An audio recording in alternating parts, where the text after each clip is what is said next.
বৈজ্ঞানিক, কোন ডাক্তার, কোন ইঞ্জিনিয়ারে আপনার ব্যবস্থা করার লাইন নাই। আল্লাহ তাআলা মা আর মাসিক বেমারে বন্ধ করিয়া আপনার কান না দিয়ে আর আপনার আমার না দিয়ে এক সিস্টেম সৃষ্টি করিয়া আপনার আমারে খাবাইয়া আপনার ভেতর দিতে বললাম।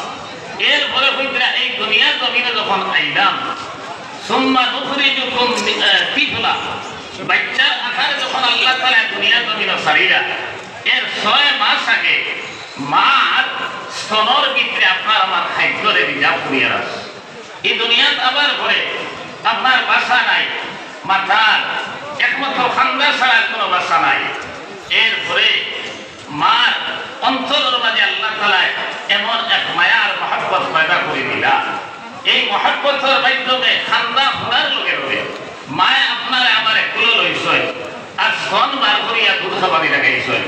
এই সময় কইরা এই স্তনের কোঠার মাঝে আল্লাহ তাআলা 32টা সূক্ষ্ম সূক্ষ্ম ছিদ্র দিছে। এক ছিদ্রে যদি দুধ আইতো তাহলে 3 হয়ে মরিয়ে না বলে। আল্লাহ তাআলা এইভাবে আপনার আমারে বড় করছেন। এই দুনিয়ার জমিনে আপনি এখন ইঞ্জিনিয়ার, আপনি ডাক্তার, আপনি মুফতি সাহেব, আপনি মাওলানা সাহেব, ও আল্লাহ তাআলা বলেন কাইফা তাকফুরুনা বিল্লাহ ওয়া কুনতুম আমওয়াতান ফাহিয়াকুম সুম্মা ইউমীতুকুম।